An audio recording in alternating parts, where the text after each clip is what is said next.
and around the world observing the holy month of Ramadan. Ramadan is a time of reflection, spiritual renewal, and unity.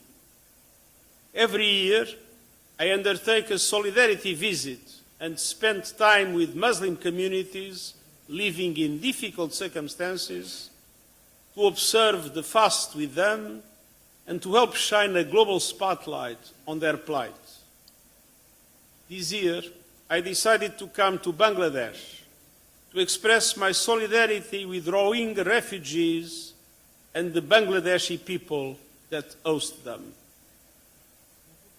Fasting and having an iftar together with the Bangladesh communities and the Rohingya communities are the proof of my deep respect for the religion and the culture they represent.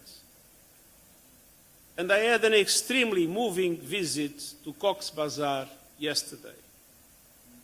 Ramadan reminds us of the universal values that connect humanity: compassion, empathy, and generosity.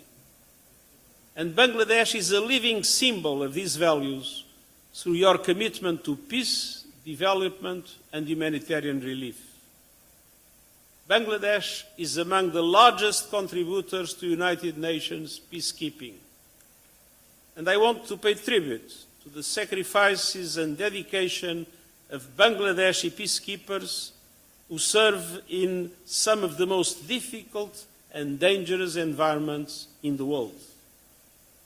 I'm particularly pleased to be in Bangladesh at this important moment in your national journey. As the country undergoes a significant transition under the leadership of Chief Advisor Yunus, I recognize the people's hope for a future of greater democracy, justice, and prosperity. This is a pivotal moment for Bangladesh, and the international community must play its part in supporting your efforts towards a just, inclusive, and prosperous future. As the country undergoes important reforms and transitions, I want to assure you that the UN stands ready to assist in fostering peace, national dialogue, trust, and healing. You can count on the UN to be your steadfast partner, working alongside the government and the people of Bangladesh to help build a sustainable, equitable future for all.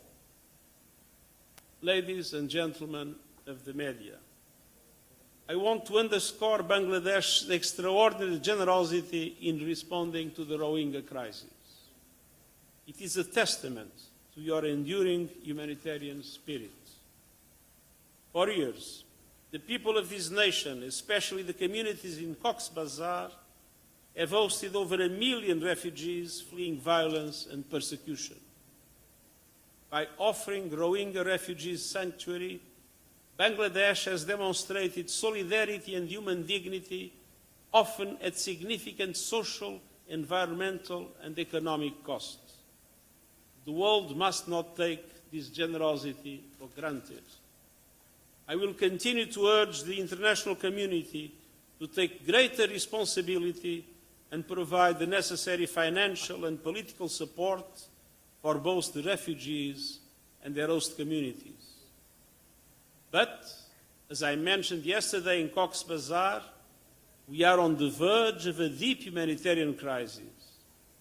With the announced cuts in financial assistance, we are facing the dramatic risk of having only 40% in 2025 of the resources available for humanitarian aid in 2024. This would have a terrible consequence, starting with a drastic reduction of food rations. That would be an unmitigated disaster. People would suffer and people would die. I strongly appeal to the international community to allow us to avoid this tragedy.